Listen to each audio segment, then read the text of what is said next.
Hello there, friends and RC family. My name is Alec from High Noon Hobbies, and if you're new to this channel, I very much appreciate you checking it out. I hope that you will stick around, watch at least this video, see if this content seems worth your while, and consider subscribing so that then I can say to you, if you aren't new here, welcome back to yet another relaxed Sunday upload. This time we are back out in the Uintas at the pass for Bald Mountain on the Mirror Lake Scenic Byway. And Hayden from Happy Valley Crawlers has run into a bit of an issue here. Well, at least this is the scenario. You're all ready to go for your competition. Everything seems superb. Everything's in order. You're just about to start at the starting line, and well, something breaks on your truck before you can even get off the starting line. So, what do? Well, you don't have another rig, so you can't run your spare rig, and you don't have the spare parts that you need. In fact, nobody does. So, it looks like it's time to call the tow company, and let's see if they can get you through the course without complete failure. So that's the scenario. Here is the Traxxas TRX-6. If you are unfamiliar with it, this is a relatively new release from Traxxas. Relatively, here on the High Noon channel, we don't cover things right when they come out unless it's by sheer happenstance, but it's never planned that way.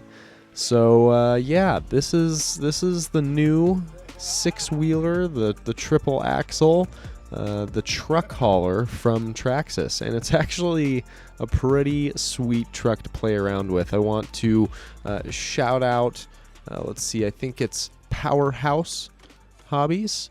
They are actually they're a power sports dealer or a power sports shop that also sells hobby products, and they're starting to get into more hobby products. So if you're in kind of the Happy Valley, the central Utah, Southern Valley area, I definitely recommend you check them out, and I appreciate them letting me play around with the TRX-6 on this cash comp day, as well as letting Hayden get his hands on one of these. I don't know. I'm assuming he got a discount. I'm not even really sure what the deal is, but I do know that they are the ones that supplied this truck, so I very much appreciate them because this was a ton of fun. So the idea here is simple. Can the tow company get you through the course in a reasonable amount of time? And now we saw Mike from Sons of Crawl hit this course last upload on Friday, and he did a stellar job making it through this course with a very low score at the beginning or at the end of it all. And so the question is, can the tow company keep up? And well, we're 3 minutes in and it's not looking great so far. We are on our side. However, we have a kind of unique situation going on here for the winch. So instead of using any sort of onboard winch, we are going to have a secondary recovery truck, because any off-road tow company worth their mustard would have a secondary recovery vehicle if they were to bring out a flatbed into terrain like this. So it only seemed fitting, and so yeah, that's the scenario here. We can use either a dynamic or a static winch line off of our secondary recovery vehicle, and well, this truck actually didn't do nearly as poorly as I thought it would. In fact, it even in some regards blew me away. The wheelbase is certainly a hindrance in some of the tight spots that you'll encounter in a 10-gate competition, which certainly leads to quite a few reverses here, as you will note. But either way, the wheelbase also provides a lot of benefits. And on this particular course, if you'll remember from the Friday upload, there's a lot of really, really steep ascents on this particular course. Some ascents that are just insane. They're impossible without using a winch on a normal truck, and yet the six-wheeler, besides the clearance issues that this truck has, granted this is completely box stock here, but there's no way you're getting around the clearance issue of that flatbed there. I mean, that just is what it is.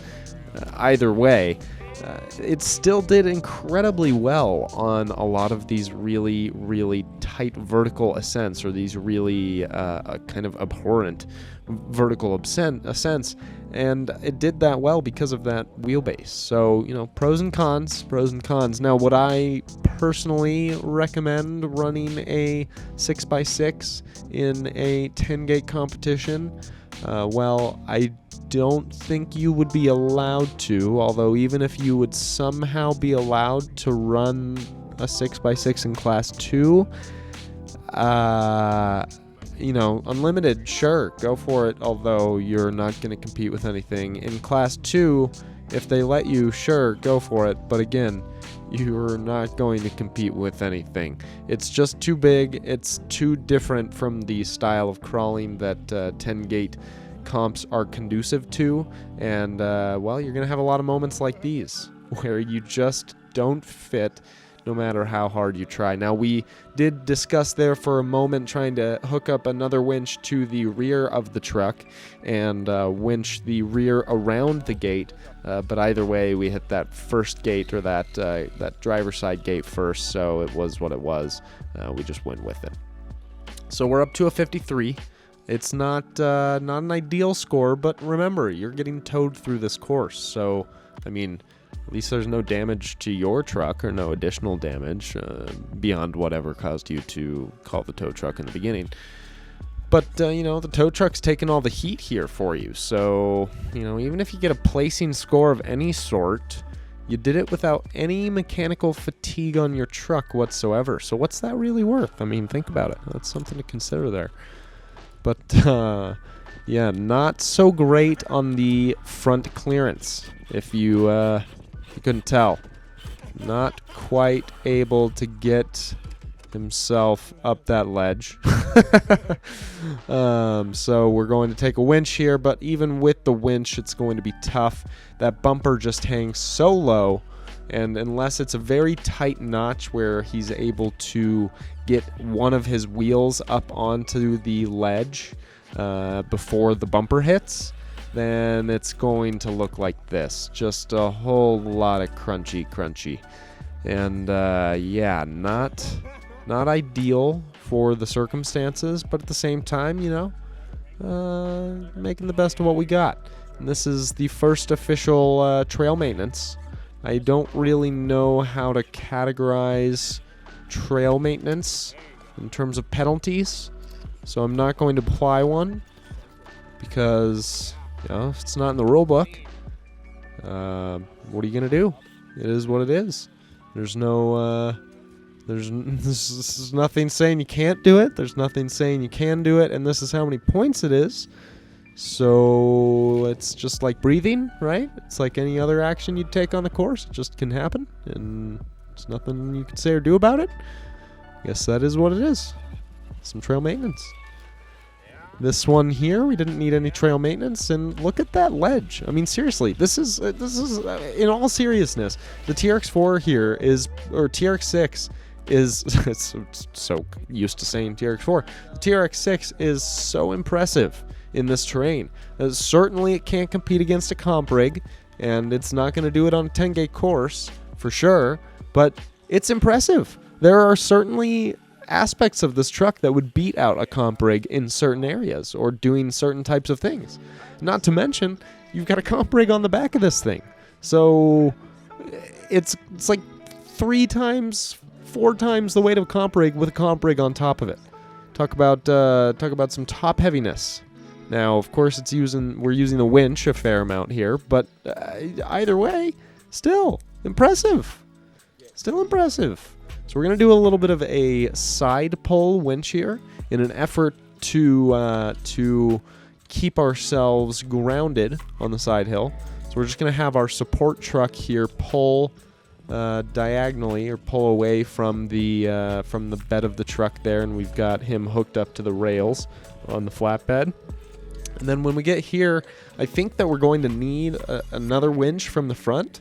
But again, TRX-6, man, it first off, probably need a different servo in there because that was severely bound up there for a moment. But it made its way through that V-notch, and it's forced its way up and over with its front tires. And now the biggest hindrance once you get your front tires up and over on this truck is that kind of undercarriage toolbox / gas tank area. That is just going to screw you up. I am really actually pretty curious if you removed that little kind of scale detail, if it's just an empty area right there. I can imagine you and again, I don't know what points to give a bump, so we're not going to assign any points to that one. It's just going to be a force of nature that happened. Because I feel like this truck needs all the help it can get, and that is just the way we're gonna roll here. It's not an official scoring, so don't go riding my cheeks about that. But let's see, what was I on before I got distracted by the bump?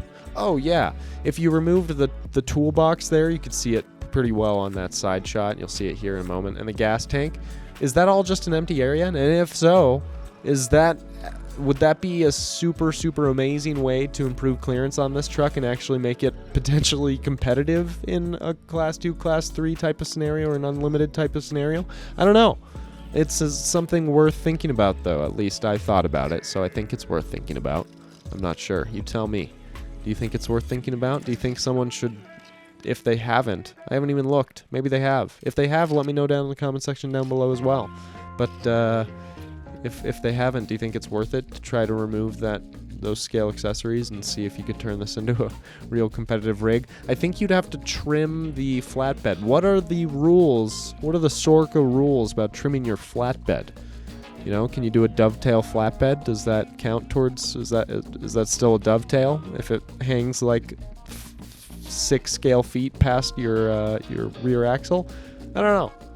Maybe it does, maybe it doesn't. Unfortunately, our vision's a little obscured here, but we started a reverse. We're going to head into the final gate, if this looks familiar to all who watched the Friday upload.